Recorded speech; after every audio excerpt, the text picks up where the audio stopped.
दोस्तों, आज की कहानी है पिया तुम्हारे बिन सुनी मेरी दिवाली। दोस्तों, कहानी शुरू करने से पहले अगर हमारे चैनल को सब्सक्राइब नहीं किया हो तो कर लीजिए ताकि आपके पास पहुंचे हर रोज नया वीडियो। त्योहार और रीति रिवाज हमें खुशियाँ देने के लिए होती और फिर नेहा इतनी क्यों दुखी थी। शादी को 4 महीने हो गए थे, नेहा का गोना नहीं हुआ था, इसलिए वो मायके में थे। पति आते आते जाते रहते थे उसके साथ यूं और ऐसे मुहूर्त को बहुत मानती थी। शादी के बाद उसके ससुराल में किसी की मृत्यु हो गई जिसके कारण उसके गोने की तिथि टाल दी गई थी।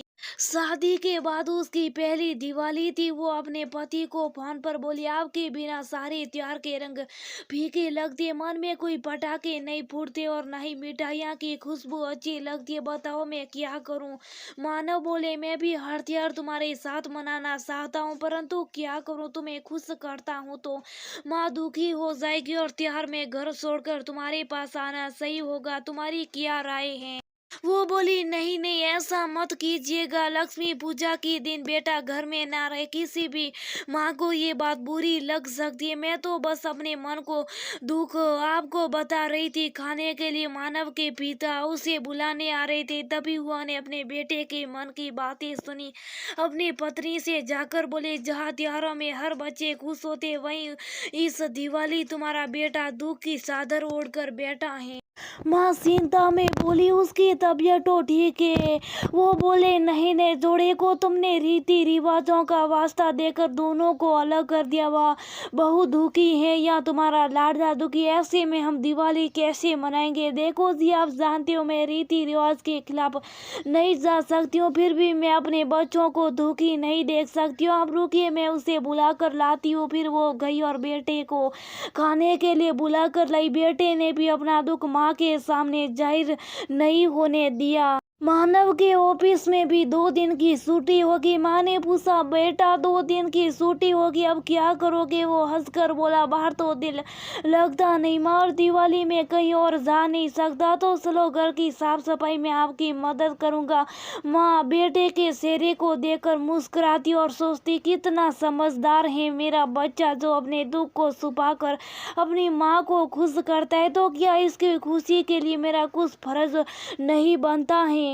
जहाँ बेटे ने माँ की खुशी का ख्याल रखा वहीं माँ बेटे से बोली, मानव मुझे बाजार ले चलना, दिवाली है तो कुछ कपड़े और गहने भी खरीदने। वो बोला, माँ धनतेरस के लिए तो मैं ले आया हूँ, दिवाली की सारी खरीदारी भी हो चुकी, अब किसके लिए खरीदना। वो बोली, क्यों, बहू की दिवाली पहली पर जब तुम उसके घर जाओगी तो क्या खाली हाथ जाओगे। वो हैरानी से अपनी माँ को देख रहा था।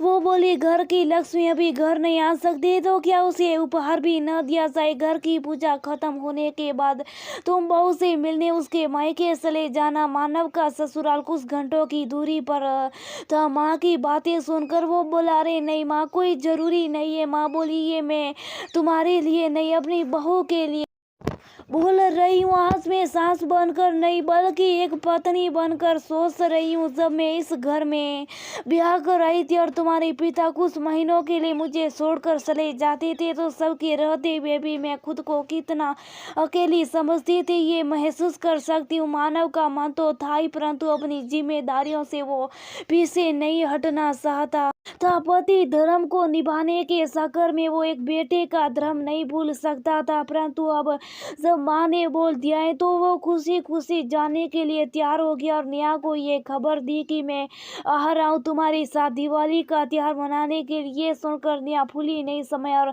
सास सरकार में लग गई। आईने के सामने वो खुद को निहारती और मानव को याद करके शर्माती थी। उसकी माँ बोली, अभी तो तुम बोल रही थी कि मुझे कपड़े नहीं बदलने, मुझे दिवाली नहीं मनानी, अब क्या हो गया। नेहा शर्माती हुई बोली, माँ वो थोड़ी देर से मैं यहाँ आ रहे हमारे साथ दिवाली मनाने के लिए। माँ बोली, चलो अच्छा, अब तुम्हारी दिवाली भी चमकली होगी, ऐसी सुनी सुनी नहीं होगी। लाल रंग की साड़ी में वो बिल्कुल नई नवेली दुल्हन जैसी लग रही थी। दिए की रोशनी नेहा की खूबसूरती को और निहार रही थी। तभी मानव के आने की खबर माँ लेकर आई। नेहा के दिल की धड़कनें बहुत तेज हो गई। मानव ने सबको दिवाली की शुभकामना दी, पर उसकी नजर नेहा को भी ढूंढ रही थी। वो कमरे से बाहर नहीं आई तो माँ बोली, जब से आपके आने की खबर आई थी तब से वो बहुत खुश थी और तैयार हो रही थी। अब ना जाने क्यों छुप कर बैठी है। माँ ने मानव को उसके पास अंदर भेज दिया। जैसे ही मानव कमरे में दाखिल हुए, नेहा की दिल धड़कन तेज हो गई। मानव ने नेहा को बाहों में भरकर दिवाली की शुभकामना दी और बोले, लो मैं तुम्हारी फीकी दिवाली को जगमगाने आ गया। जो दिवाली तुम्हें सुनी सुनी लग रही थी, अब वो हमारे प्यार से जगमगाएगी। बाद में मानव ने अपने घर की सारी बात बताई तो नेहा ने फोन करके अपनी सास को प्यार भरे उपहारों के लिए धन्यवाद दिया। सास बोली, कुछ पल की और दूरी सह लो बहू, तुरंत ही पंडित जी से भी शुभ मुहूर्त निकलवाऊंगी और मैं तुम्हें घर में एक बार फिर दुल्हन बनाकर लाऊंगी। नेहा की पहली दिवाली को उसकी सास ने सोना नहीं होने दिया, बल्कि पति के प्यार के साथ अपने आशीर्वाद की रोशनी भी भेंट में दी। मानव ने दोनों घर की दिवाली के त्योहार को बड़ी प्यार से मनाया और अपने प्यार का एक नया आगाज किया। दोस्तों, रस्मों रिवाज हमें खुशियाँ देने के लिए होती है। इन रस्मों से ऊपर उठकर अगर हमें कोई अपनेपन का एहसास दिलाता है, इसका मतलब तो वो हमें दिल से प्यार करता है। तो हमें भी इन रिश्तों का मान रखना चाहिए और अपनी तरफ से रिश्तों को निभाने का एक नया आगाज करना।